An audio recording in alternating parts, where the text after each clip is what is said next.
Oh, Canada, our home and native land. But how have we treated the natives and their land? When thinking of Canada, many of us, especially residents of Canada, see our nation as a flourishing land, filled with opportunity. Those who live in Canada have become accustomed to our consumer-based Western society where things like housing, education, clean air, and food and water security are often taken for granted. But this is not the case in all of Canada.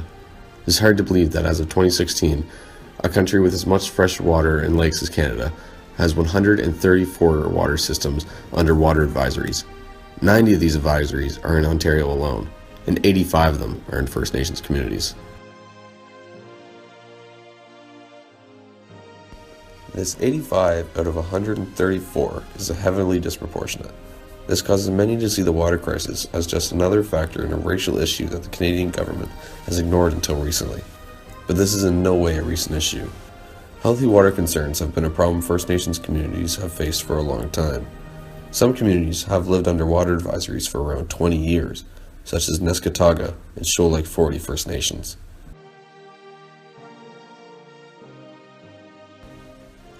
Shoal Lake 40 First Nation is a community in Ontario close to Manitoba. The city of Winnipeg took over the land where Shoal Lake 40 First Nations Reserve was found, moving the community to a nearby island in the early 1990s. It wasn't until 1995 that running water was installed on the island. This was followed by a water advisory that has been placed on the island since 1997. The reserve's only source of clean, safe drinking water is from bottles brought on barges. There is a misconception that these communities affected by the water crisis are extremely poor communities that do not even have running water, but this is not necessarily the case. The water crisis actually refers to the communities placed under a water advisory, where running water does still exist, but the water is heavily contaminated and is not healthy for drinking. This is due to the water being contaminated by chloroform, E. coli, uranium, and trihalomethanes, which are known to cause cancer.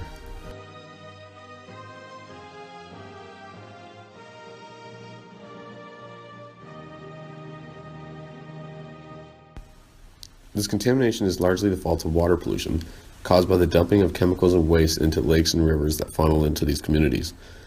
Another reason the infested water is able to make its way into the homes of many people living in First Nations communities is because many First Nations communities do not have locations where their water can be refined and cleaned of contaminants, meaning that the water that runs through the taps of their homes basically comes straight from the local lakes and rivers.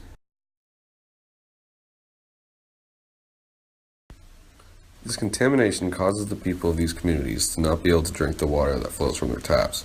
Instead, they must resort strictly to bottles or jugs of water. This is not only a contributor to the already existing problem of excessive use of plastic for water bottles, but is also a very large financial burden, which could cause someone to avoid water use, often sacrificing hygiene. With the tap water not being suitable for drinking, the only use of this unclean water is, ironically, to clean.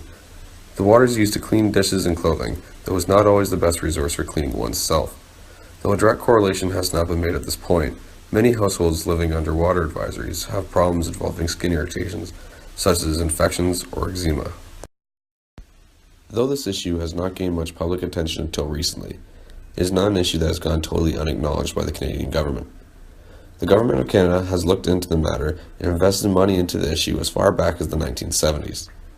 Even though billions of dollars have been invested in attempts to aid the problem, unhealthy drinking water is still a major concern in many First Nations communities.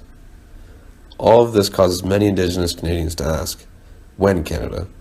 When will you stand on guard to protect us?